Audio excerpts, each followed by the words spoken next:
Welcome to KTV1 news bulletin. ముందుగా headlines. కొలంబోలోని hotel Taj సముద్రం వద్ద భారతీయ ప్రవాసులను పలకరించిన ప్రధాని మోడీ.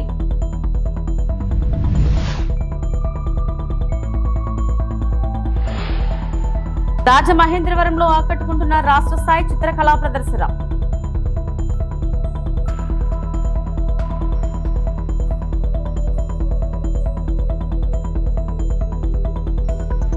రైతుల సంతోషమే కూటమి ప్రభుత్వ ఉద్దేశం.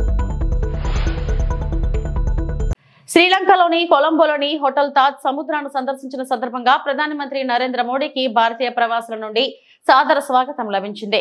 భారతీయ సమాజం తమ ప్రశంసలు మరియు మద్దతును వ్యక్తం చేయడంతో ఈ సమావేశంలో భావోద్వేగ క్షణాలు, ఉత్సాహభరితమైన శ్లోకాలు మరియు సాంస్కృతిక ప్రదర్శనలు జరిగాయి. భారతదేశం మరియు శ్రీలంక మధ్య బలమైన ప్రజల సంబంధాలను హైలైట్ చేస్తూ ప్రధాని మోడీ హాజరైన వారితో సంభాషించారు.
Equality and justice, and any citizen of the country should have a path towards prosperity in this backdrop.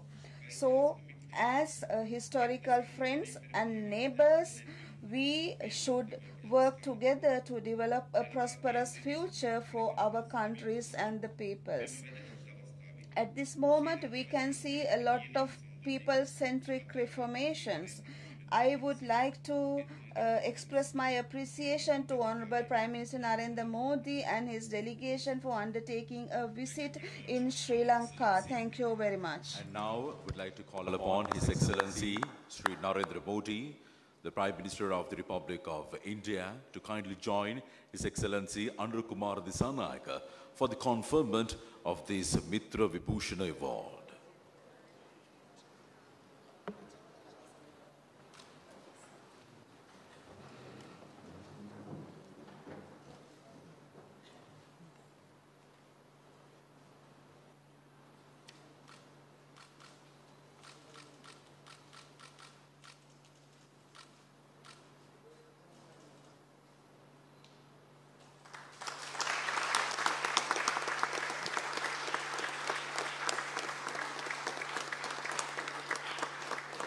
Tirupati జిల్లా వెంకటగిరి మండలం వ్యాతలూరు గ్రామం నందు joint collector Shubham Bansal, Tirupati MLA Arani Srinivasulu, railway Koduru MLA మరియు ప్రభుత్వ whip Sridhar, Gudur sub collector Raghavendra Meena, గ్రామ సర్పంచ్ పెంచాలమ్మలతో కలిసి ఆంధ్రప్రదేశ్ రాష్ట్ర పౌర సరఫరాల సంస్థ రైతు సేవా కేంద్రం ద్వారా ధాన్యం కొనుగోలు, రబీ సీజన్ 2024-25 సంవత్సరానికి సంబంధించి రైతులతో నిర్వహించిన ముఖాముఖి కార్యక్రమంలో మంత్రి పాల్గొన్నారు. ఈ సందర్భంగా మంత్రి మాట్లాడుతూ రైతులు పండించిన పంటలకు గిట్టుబాటు ధర కల్పించడంతో పాటుగా ప్రతి బస్తాను ప్రభుత్వం కొనుగోలు చేస్తుందని రైతులు ధైర్యంగా ఉండాలన్నారు. రైతుల సంక్షేమం దృష్టిలో పెట్టుకుని కూటమి ప్రభుత్వం వచ్చిన 8 నెలల్లోనే 7,000 మంది రైతుల నుంచి 74,000 మెట్రిక్ టన్నుల వరి ధాన్యం కొనుగోలు చేసి 154 కోట్లు రైతుల ఖాతాలకు జమ చేయడం జరిగిందని తెలిపారు. రాష్ట్రంలో ఉన్న ప్రతి రైతు సంతోషంగా ఉండాలన్నదే రాష్ట్ర ముఖ్యమంత్రి నారా చంద్రబాబు నాయుడు, ఉప ముఖ్యమంత్రి పవన్ కళ్యాణ్ ముఖ్య ఉద్దేశమన్నారు. రైతులు రైతు సేవా కేంద్రంలో అమ్మగానే రైతులకు మీరు అమ్మినట్లుగా మీకు డబ్బులు పడిందని, మీరు సంతోషంగా ఉన్నారా అని మీ ఫోన్ కు మెసేజ్లు వస్తున్నాయని రైతులను అడిగి తెలుసుకున్నారు. ఈ కార్యక్రమంలో DCO Lakshmi, DM civil supplies Sumathi, mandal tahsildar, MPDO తదితరులు పాల్గొన్నారు. మార్కెట్లో చాలా మంది ఎగబడి కొనుక్కున్నారు, కానీ ఈసారి ఏంటంటే దిగుబడి ఎక్కువ వచ్చింది. ప్రతి చోట కూడా దిగుబడి ఎక్కువ. బయట మార్కెట్ తగ్గిస్తారు. వెంకటగిరి మండలంలో ధాన్యం కొనుగోలు ప్రక్రియ ఏ విధంగా సాగింది, ఖరీఫ్ మాసంలో రైతులతో ముఖాముఖి సమావేశం ఏర్పాటు చేసుకున్నాం. నాతోటి మా ప్రభుత్వ విప్ రైల్వే కొనుగోలు శాసనసభ్యులు శ్రీధర్ గారు, అదేవిధంగా తిరుపతి ఎమ్మెల్యే శ్రీనివాసులు గారు, మా జిల్లాధ్యక్షులు హరిప్రసాద్ గారు అందరం కూడా కలిసి ఈ ప్రాంతంలో ఉన్న రైతాంగాన్ని కలిసినప్పుడు కొన్ని వివరాలు తెలుసుకుని నిజంగా మేము కూడా ఆశ్చర్యపోయాం. 376 రైతు సహాయ కేంద్రాలు ఏర్పాటు చేసి దాదాపు 74,000 మెట్రిక్ టన్నులు మా కూటమి ప్రభుత్వం కొనుగోలు చేశాం. కొనుగోలు చేయడమే కాదు, సుమారు 7,000 మంది రైతులకి 151 కోట్ల రూపాయలు 24 గంటల లోపే వాళ్ళ ఖాతాలోకి జమ చేయడం జరిగింది. అంటే 60 మెట్రిక్ టన్నులు ఎక్కడ, 74,000 మెట్రిక్ టన్నులు ఎక్కడ. ఒకసారి ప్రజలు కూడా అర్థం చేసుకోవాలి. చాలా పారదర్శకంగా, నిజాయితీగా రైతుకి అండగా ఉన్నాం కూటమి ప్రభుత్వం. గౌరవ ముఖ్యమంత్రి గారు చంద్రబాబు నాయుడు గారు, గౌరవ ఉప ముఖ్యమంత్రి గారు పవన్ కళ్యాణ్ గారు నిరంతరం మనం ఈ ప్రాంతంలో ఉన్న రైతాంగానికి నమ్మకం కల్పిద్దామనే నిర్ణయంతో ముందుకొచ్చాం. మిల్లర్లు కూడా ఏ మాటగా మాట వాళ్ళు కూడా చక్కగా సహకరించారు. వాళ్ళకి బ్యాంక్ గ్యారంటీల విషయంలో కానివ్వండి, రైతుల దగ్గర నుంచి మేము ధాన్యం కొనుగోలు చేసినప్పుడు తేమ శాతం విషయంలో కానీ, గోతాల విషయంలో కానీ ఎక్కడ కూడా పొరపాటు లేకుండా ఒక నమ్మకమైన ప్రక్రియని ప్రజల్లోకి తీసుకెళ్ళగలిగాం. ఖచ్చితంగా రాబోయే రోజుల్లో ఇక్కడున్న అధికార యంత్రాంగం మా జేసీ గారి ఆధ్వర్యంలో ప్రతి రైతు సహాయ కేంద్రాల్లో కూడా ధాన్యం కొనుగోలు మరింత వేగవంతంగా తీసుకెళ్ళడానికి సిద్ధంగా ఉన్నాం. ఖరీఫ్ నుంచి రబీకి వచ్చాం. రబీలో కూడా మాకున్న అంచనాల మేరకు రైతుల దగ్గర కొనుగోలు చేయడానికి సుమారు 56,000 మెట్రిక్ టన్నుల వరకు మేము సిద్ధంగా ఉన్నాం. ఎవరు కూడా ఆధారపడవసరం లేదు. ప్రతి గింజ రైతన్న దగ్గర మేము కొనుగోలు చేసే విధంగా యంత్రాంగం అంతా కూడా సిద్ధంగా ఉంది. స్థానికంగా ఉన్న మా వ్యవసాయ శాఖ అధికారులు, పౌర సరఫరాల శాఖ అధికారులు, రెవెన్యూ సిబ్బంది, ఇక్కడ ఉన్న విజిలెన్స్ సిబ్బంది అందరూ కూడా అంతిమంగా రైతుకి సహాయం చేయాలి, మేలు చేయాలనే ఉద్దేశంతో ఈ రైతు సహాయ కేంద్రాల ద్వారా చేసిన ఈ అద్భుతమైన ధాన్యం కొనుగోలు గతంలో ఎప్పుడు లేని విధంగా మా కూటమి ప్రభుత్వం చేసింది. రాష్ట్ర వ్యాప్తంగా కూడా నిన్నటి వరకు మేము 36 లక్షల మెట్రిక్ టన్నులు ధాన్యం కొనుగోలు చేశాం. 8,300 కోట్ల రూపాయలు రైతుల ఖాతాల్లో 24 గంటల్లోనే మేము జమ చేశాం. రాజమహేంద్రవరం చారిత్రక నగరి రాజమహేంద్రవరం అద్భుత కళా ప్రదర్శనకు వేదికైంది. కళలు, కళాకారులను ప్రోత్సహించాలనే ఉద్దేశంతో రాష్ట్ర సృజనాత్మక సాంస్కృతిక సమితి ఆధ్వర్యంలో తూర్పుగోదావరి జిల్లా రాజమహేంద్రవరంలో ఏర్పాటు చేసిన అమరావతి చిత్రకళా వీధి 100 మంది కళాకారులు ప్రతిభను ప్రదర్శించే వేదికగా నిలిచింది. సమితి అధ్యక్షురాలు తేజస్వి అధ్యక్షతన నగరంలోని ఆర్ట్స్ కళాశాల రోడ్డులో ఏర్పాటు చేసిన కార్యక్రమానికి శాసనసభ సభాపతి రఘురామకృష్ణంరాజు, రాష్ట్ర పర్యాటక శాఖ మంత్రి కందుల దుర్గేష్ తో పాటు ప్రముఖ రంగస్థల కళాకారుడు గుమ్మడి గోపాలకృష్ణ, ఎమ్మెల్యేలు ఆదిరెడ్డి శ్రీనివాస్, బత్తల బలరామకృష్ణ ముఖ్య అతిథులుగా హాజరయ్యారు. తెలుగు రాష్ట్రాలతో పాటు ఇతర రాష్ట్రాల నుంచి వచ్చిన 1000 మంది కళాకారులు తమ కళాఖండాలను 165 స్టాళ్లలో ప్రదర్శనకు ఉంచారు. ఉదయం నుంచి సాయంత్రం వరకు వేల మంది ప్రదర్శనను తిలకించారు.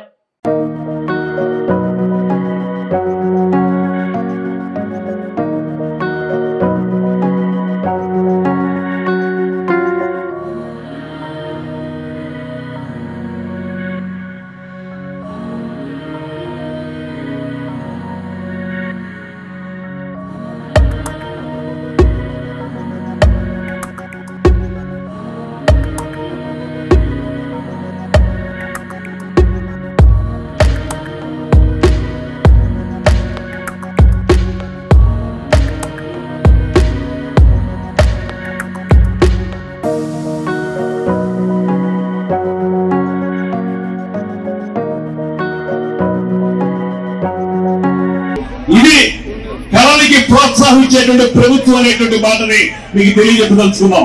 అందుకే మొన్న శాసనసభ్యులు క్రీడలు కళలకు సంబంధించినటువంటి కార్యక్రమాలు జరిగినప్పుడు పక్కనే ఉన్నటువంటి రఘురామకృష్ణరాజు గారు దుర్యోధనుడు పాత్ర అద్భుతంగా పోషించారు.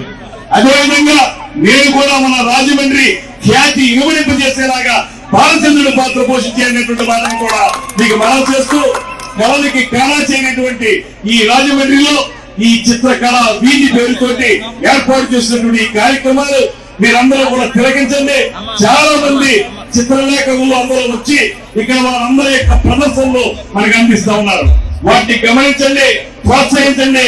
దాంతో పాటు మరొక మాట చెప్తున్నాను, మీకు నచ్చితే ఆ ప్రదర్శనలో ఉన్నటువంటి చిత్రపటాలను కూడా మీరు కొనండి. కొనడం ద్వారా ఆ ఆర్టిస్టులకి మనం అంతో ఇంతో చేయుతిద్దామనేటువంటి మాటను కూడా మీ అందరికీ కూడా మనవి చేస్తూ ఒక మాట, పవన్ కళ్యాణ్ గారు నిన్న సాయంత్రం వరకు కూడా ఖచ్చితంగా రావాలనేటువంటి ఆలోచనతోనే ఉన్నారు. కొన్ని కారణాల వల్ల ఇవాళ మొత్తంగా విజయవాడలో అనేక కార్యక్రమాలు ఉండటం వల్ల వారు రాలేకపోయారు. కానీ ఆయన చెప్పింది ఒకటే ఒక్క మాట, నా మనసుకు నచ్చినటువంటి కార్యక్రమం జరుగుతూ ఉంది, ఆ కార్యక్రమాన్ని విజయవంతం చేయండి, నా మాటగా చెప్పండి, అక్కడున్న విద్యార్థులందరికీ చెప్పండి, దీన్ని ఉత్సాహంగా పాల్గొని ఉద్యమంగా విజయవంతం చేయమని వారు చెప్పడం జరిగింది. అదేవిధంగా మన ఎంపీ గారు పురంధేశ్వర్ గారు కూడా వారు పార్లమెంట్ ఉండడం వల్ల రాలేకపోయారు. వారు కూడా దీనికి శుభాకాంక్షలు తెలియజేశారు. మీరందరూ కలిసి మనందరం కలిసి మన రాజమండ్రి పేరు ఇవాళ. ఏపీ రాష్ట్రంలోని పలు పోలీస్ స్టేషన్ల పరిధిలో అనేక చోరీల కేసుల్లో నిందితులైన ఆల్మూరు మండలం చింతలూరుకు చెందిన ఉండి శివసుబ్రహ్మణ్యం, భీమవరానికి చెందిన పందిరి వెంకటనారాయణ కలిసి గత ఫిబ్రవరి నెల 22వ తేదీ అర్ధరాత్రి దాటిన తర్వాత రావులపాలెం మండలం లక్ష్మీ పోలవరంలో దేవగుప్తం వీవ వెంకట సత్య శ్రీనివాస్ అనే బంగారు వ్యాపారి ఇంట్లో భారీ చోరీ చేశారు. రావులపాలెం పోలీసులు ఈ కేసుపై లోతుగా దర్యాప్తు చేస్తున్న సమయంలో ఈ దొంగల ద్వయం చోరీలా గుట్టు రట్టయింది. ఉండి శివ సుబ్రహ్మణ్యం రావులపాలెం పోలీసులకు చిక్కాడు. రెండో దొంగ పందిరి వెంకట నారాయణ పరారీలో ఉన్నాడు. లక్ష్మీ పోలవరం చోరీకి సంబంధించి పట్టుబడ్డ శివసుబ్రహ్మణ్యం నుంచి 15.48 లక్షల విలువైన 172.661 గ్రాముల బంగారు నగలను స్వాధీనం చేసుకున్నారు. శివసుబ్రహ్మణ్యం 20 చోరీల కేసులు, వెంకటనారాయణ 40 చోరీ కేసులో నిందితులుగా ఉన్న పాత నేరస్తులు. ఈ చోరీలకు సంబంధించి వివరాలను SP B Krishnarao, ASP AVRBP Prasad, Kothapeta DSP Shunkara Muralimohan, Ravulapalem CI M Sekhar బాబుతో కలిసి జిల్లా ఎస్పీకి వివరించారు.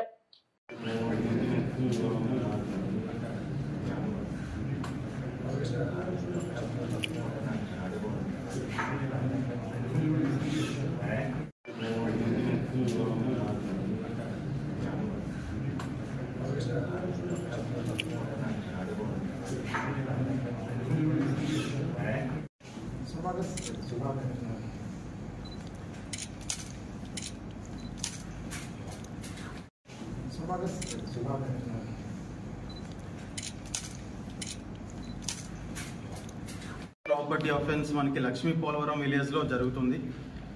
సో డి శ్రీనివాస్ అనే వ్యక్తి వాళ్ళ రిలేటివ్స్ ఇంటికి ఒక 3 days కి వెళ్తారు. సో ఆ క్రమంలో రాత్రి ఈ అఫెన్స్ అనేది జరుగుతుంది. దాదాపుగా 240 grams gold and 1.2 lakh cash ఆ రోజు దొంగిలింపబడుతుంది. సో దాని తర్వాత ఇమీడియట్గా మన కేసు రిజిస్టర్ చేసి దాన్ని దర్యాప్తు చేసి మనకు కొన్ని క్లూస్ వస్తాయి ఆ రోజు సీన్లో. అలాగే ఇటువంటి అఫెన్స్ ఎవరు చేస్తారనేది పరిగణలో కూడా కొంచెం క్రైమ్ టీమ్ అలాగే మన రావులపాలెం టౌన్ పోలీస్ స్టేషన్ సిబ్బంది అందరూ కూడా దీనిపైన దర్యాప్తు చేసి మనకి రీసెంట్గా ఉండి శివసుబ్రహ్మణ్యం అనే ఒక వ్యక్తి పైన అనుమానంతో ఆయన్ని పట్ల ఇన్ఫర్మేషన్ పెట్టి మనం అరెస్ట్ చేయడం జరుగుతుంది. ఆయన దగ్గర నుంచి 172 grams గోల్డ్ ఇంటాక్ట్ ప్రాపర్టీ మనం రికవర్ చేస్తాం. అలాగే రిమైనింగ్ గోల్డ్ కూడా ముతూత్ కంపెనీలో ఆయన తాకట్టు పెట్టి ఉన్నారు. సో వాళ్ళకు కూడా తగు నోటీస్ ఇచ్చి డ్యూ ప్రొసీజర్ ద్వారాగా అది కూడా ఫర్దర్గా రికవరీ చేస్తాం. సో ఈ ఎంటైర్ ఆపరేషన్లో ఎంటైర్ డిటెక్షన్లో సిఐ రావులపాలెం టౌన్ సిబ్బంది అండ్ క్రైమ్ టీమ్ చాలా బాగా పనిచేశారు. సో ఒక మంచి కేసుని డిటెక్ట్ చేయడం జరిగింది. సో దీంట్లో నేరస్తులు ఉండి శివసుబ్రహ్మణ్యం, ఆయనతో పాటు పందిరి వెంకటనారాయణ. సో మన అదుపులో ఇప్పుడు ఉండి శివసుబ్రహ్మణ్యం ఉన్నారు. పందిరి వెంకటనారాయణ పైన గాలింపు చేస్తా ఉన్నాం. త్వరలో ఆయన కూడా పట్టుకొని అరెస్ట్ చేయడం జరుగుతుంది. ఏపీ రాష్ట్రంలోని పలు పోలీస్ స్టేషన్ల పరిధిలో అనేక చోరీల కేసుల్లో నిందితులైన ఆల్మూరు మండలం చింతలూరుకు చెందిన ఉండి శివసుబ్రహ్మణ్యం, భీమవరానికి చెందిన పందిరి వెంకటనారాయణ కలిసి గత ఫిబ్రవరి నెల 22వ తేదీ అర్ధరాత్రి దాటిన తర్వాత రావులపాలెం మండలం లక్ష్మీ పోలవరంలో దేవగుప్తం వీవ వెంకట సత్య శ్రీనివాస్ అనే బంగారు వ్యాపారి ఇంట్లో భారీ చోరీ చేశారు. రావులపాలెం పోలీసులు ఈ కేసుపై లోతుగా దర్యాప్తు చేస్తున్న సమయంలో ఈ దొంగల ద్వయం చోరీలా గుట్టు రట్టయింది. ఉండి శివ సుబ్రహ్మణ్యం రావులపాలెం పోలీసులకు చిక్కాడు. రెండో దొంగ పందిరి వెంకట నారాయణ పరారీలో ఉన్నాడు. లక్ష్మీ పోలవరం చోరీకి సంబంధించి పట్టుబడ్డ శివ సుబ్రహ్మణ్యం నుంచి 15.48 లక్షల విలువైన 172.661 గ్రాముల బంగారు నగలను స్వాధీనం చేసుకున్నారు. శివ సుబ్రహ్మణ్యం 20 చోరీల కేసులు, వెంకటనారాయణ 40 చోరీ కేసులో నిందితులుగా ఉన్న పాత నేరస్తులు. ఈ చోరీలకు సంబంధించి వివరాలను SP B Krishnarao, ASP AVRBP Prasad, Kothapeta DSP Shankara Muralimohan, Ravulapalem CI M Sekhar బాబుతో కలిసి జిల్లా ఎస్పీకి వివరించారు.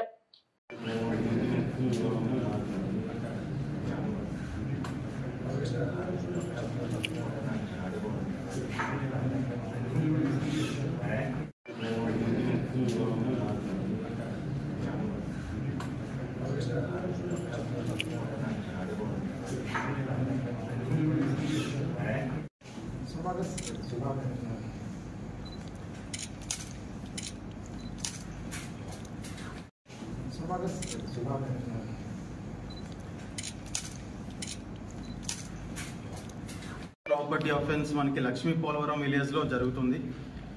సో డి శ్రీనివాస్ అనే వ్యక్తి వాళ్ళ రిలేటివ్స్ ఇంటికి ఒక 3 డేస్కి వెళ్తారు.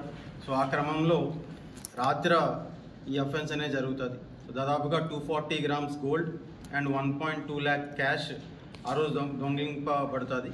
సో దాని తర్వాత ఇమీడియట్గా మన కేసు రిజిస్టర్ చేసి దాన్ని దర్యాప్తు చేసి మనకు కొన్ని క్లూస్ వస్తాయి ఆ రోజు సీన్లో. అలాగే ఇటువంటి అఫెన్స్ ఎవరు చేస్తారనేది కూడా పరిగణలో కూడా కొంచెం క్రైమ్ టీమ్, అలాగే మన రావులపాలెం టౌన్ పోలీస్ స్టేషన్ సిబ్బంది అందరూ కూడా దీనిపైన దర్యాప్తు చేసి మనకి రీసెంట్గా ఉండి శివసుబ్రహ్మణ్యం ఒక వ్యక్తి పైన అనుమానంతో ఆయన్ని పట్ల ఇన్ఫర్మేషన్ పెట్టి మనం అరెస్ట్ చేయడం జరుగుతుంది. ఆయన దగ్గర నుంచి 172 గ్రామ్స్ గోల్డ్ ఇంటాక్ట్ ప్రాపర్టీ మనం రికవర్ చేస్తాం. అలాగే రిమైనింగ్ గోల్డ్ కూడా ముతూత్ కంపెనీలో ఆయన తాకట్టు పెట్టి ఉన్నారు. సో వాళ్ళకు కూడా తగు నోటీస్ ఇచ్చి డ్యూ ప్రొసీజర్ ద్వారాగా అది కూడా ఫర్దర్గా రికవరీ చేస్తాం. సో ఈ ఎంటైర్ ఆపరేషన్లో ఎంటైర్ డిటెక్షన్లో సిఐ రావులపాలెం టౌన్ సిబ్బంది అండ్ క్రైమ్ టీమ్ చాలా బాగా పనిచేశారు. సో ఒక మంచి కేసుని డిటెక్ట్ చేయడం జరిగింది. సో దీంట్లో నేరస్తులు ఉండి శివసుబ్రహ్మణ్యం, ఆయనతో పాటు పందిరి వెంకటనారాయణ. సో మన అదుపులో ఇప్పుడు ఉండి శివసుబ్రహ్మణ్యం ఉన్నారు. పందిరి వెంకటనారాయణ పైన గాలింపు చేస్తా ఉన్నాం. త్వరలో ఆయన కూడా పట్టుకొని అరెస్ట్ చేయడం జరుగుతుంది.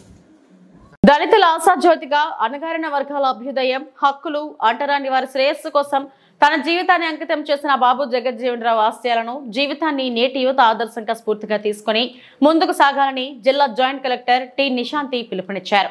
శనివారం స్థానిక కలెక్టరేట్ నందు బాబు జగజ్జీవన్ రావు 117వ జయంతి వేడుకలు సాంఘిక సంక్షేమ శాఖ ఆధ్వర్యంలో ఘనంగా నిర్వహించారు. తొలుత జిల్లా జాయింట్ కలెక్టర్ బాబు జగజ్జీవన్ రావు చిత్రపటానికి పూలమాలలు అలంకరించి పుష్పగుచ్చాలతో ఘనంగా నివాళులు అర్పించారు. ఈ సందర్భంగా ఆమె మాట్లాడుతూ అణగారిన వర్గాలకు సమానత్వం కోసం నిరంతరం కృషి చేసిన మహనీయుడు, భారత మాజీ ఉప ప్రధానమంత్రి స్వర్గీయ బాబా జగజ్జీవన్ రావు జయంతిని పురస్కరించుకొని సమతా దివస్ వేడుకలు నిర్వహించామన్నారు. 40 ఏళ్ల సుదీర్ఘ రాజకీయ జీవితంలో 30 సంవత్సరాల పాటు కేంద్రంలో వివిధ హోదాలలో పలు శాఖల్లో మంత్రిగా పనిచేశారని, ఆ సమయంలో ఆయన ఏ పదవి చేపట్టినా కూడా ఉన్నతమైన ఆశయంతో పనిచేసి తన పదవులకే వన్నె తెచ్చారన్నారు. ఈ కార్యక్రమంలో వివిధ శాఖల అధికారులు, కలెక్టరేట్ సిబ్బంది, వసతి గృహ విద్యార్థులు పాల్గొన్నారు. అప్పుడు ఉండేటటువంటి ఈ రవాణా సౌకర్యం సరిగా లేదు కాబట్టి మామూలుగా ఆ తర్వాత వాళ్ళ సమస్యలు సాధారణంగా ఇనేవాళ్ళు అన్నమాట. అంతేకాకుండా ఆయన తిరుగు ప్రయాణంలో ఏ ఇబ్బంది కలగకుండా చూడడమే కాకుండా ఆ వచ్చినటువంటి ఉంటారని ఆ కలెక్టర్ సార్ తెలియజేయడము నాకు అది అప్పుడు విన్నాను. కానీ నాకు ఎందుకో ఈ సందర్భంలో మీ అందరికీ తెలియజేయాలనిపించింది. ఇలాంటి ఇతర స్టాఫ్ అందరికీ కూడా నా నమస్కారాలు. ఈ రోజు మనం ఒక గొప్ప వ్యక్తి బాబు జగజీవన్ రామ్ గారు ఒక ప్రముఖ జగజీవన్ రామ్ గారు 1908లో బీహార్లో జన్మించారు. ఆయన చిన్న వయసులో అన్టచబిలిటీ మరియు సామాజిక అసమానత చూశారు. కానీ ఆ అసమానతలు వారిని ఆపలేదు. వారు సాధించిన విజయాలు, వారి ధైర్యం మరియు సామాజిక సేవలు, వారు చేసిన పనులు ఇవన్నీ మన అందరికీ ఒక ఆదర్శం. వారు భారత స్వతంత్ర పోరాటంలో పాల్గొన్నారు, నిర్వహించారు. డిఫెన్స్, అగ్రికల్చర్, లేబర్ లాంటి ప్రముఖ పోర్ట్ఫోలియోస్ ని వారు నిర్వహించారు. 1971లో ఇండో పాకిస్తాన్ వారి యుద్ధంలో డిఫెన్స్ మినిస్టర్గా వారి పాత్ర ఎంతో చెప్పుకోదగినది. బాబుజీ నిలబడడం కోసం ప్రతి క్షణం శ్రమించారు. ప్రతి చివరి వాడు కూడా లాభం పొందాలని కోరుకున్నారు. వారి జీవితంలో కష్టాలు చూసి వాటిని విజయంగా మార్చుకోవడం అనేది మనకి నేర్పిన పాఠం. పార్లమెంట్ సభ్యుడిగా 40 ఏళ్లకు పైగా 1952లో జరిగిన మొదటి ఎన్నిక నుండి 1986లో ఆయన మరణించిన వరకు కొనసాగింది. ఆయన నిరంతరంగా ప్రాతినిధ్యం వహించడం ప్రపంచ రికార్డ్. బాబు జగజీవన్ రామ్ గారు కేంద్ర మంత్రిగా ఉన్న కాలంలో అనేక సంస్కరణలు మరియు చట్టాలను తీసుకురావడంలో కీ రోల్ పోషించారు. పారిశ్రామిక వివాదాల చట్టం 1947, కనీస వేతనాల చట్టం మినిమం వేజెస్ యాక్ట్ 1948, భవిష్య నిధి చట్టం 1952, ఎయిర్ ఇండియా మరియు ఇండియన్ ఎయిర్లైన్స్ స్థాపన, railway Jones and railway board ఏర్పాటు చేయడం, ఇవన్నీ వారు కేంద్ర మంత్రిగా ఉన్నప్పుడు. తిరుమల శ్రీవారిని ప్రముఖ సినీ దర్శకుడు నాగ్ అశ్విన్ దర్శించుకున్నారు. శనివారం వేకువజామున ఆయన కుటుంబ సభ్యులతో కలిసి శ్రీవారి సుప్రభాత సేవలో పాల్గొన్నారు. టీటీడీ అధికారులు ఆయనకు స్వాగతం పలికి దర్శన ఏర్పాట్లు చేశారు. దర్శనం అనంతరం నాగ్ అశ్విన్ కు ఆలయ అధికారులు స్వామివారి తీర్థ ప్రసాదాలను అందజేశారు.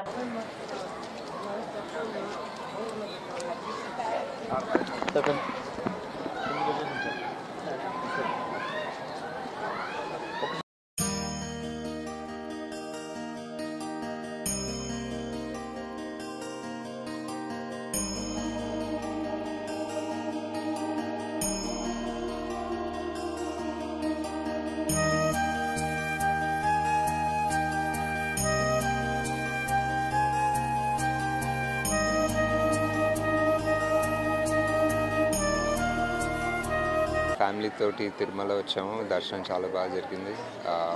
వాతావరణం కూడా చాలా బాగుంది. నిన్న వాన పడింది కాబట్టి.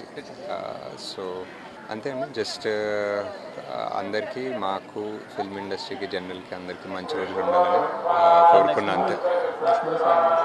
కలికినాయి, ఇంకా టైం పడుతుంది. Thank you.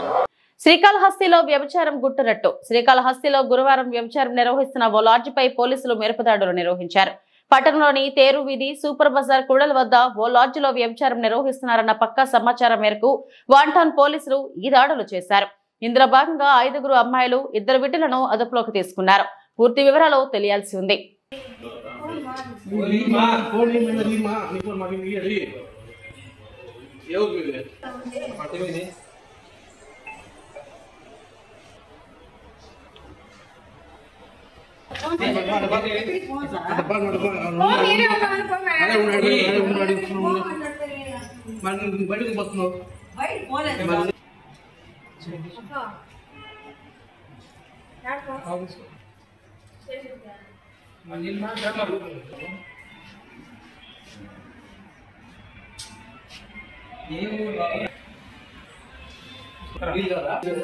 కడప జిల్లాలో రోడ్డు ప్రమాదం. వైఎస్ఆర్ కడప జిల్లా పాలంపల్లి వద్ద రోడ్డు ప్రమాదం కలకలం రేపింది.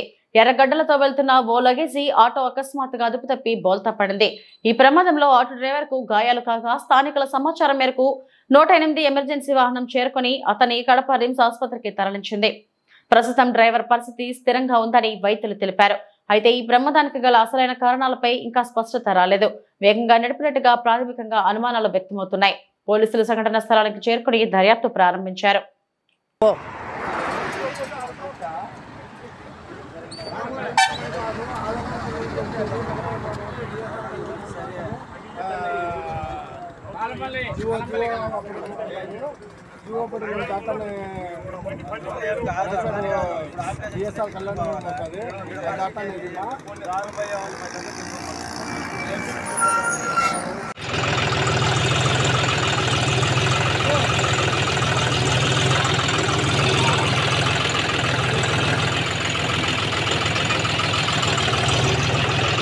ఇవి ఇప్పటివరకు నా బులెటిన్ అప్డేట్స్. నమస్తే.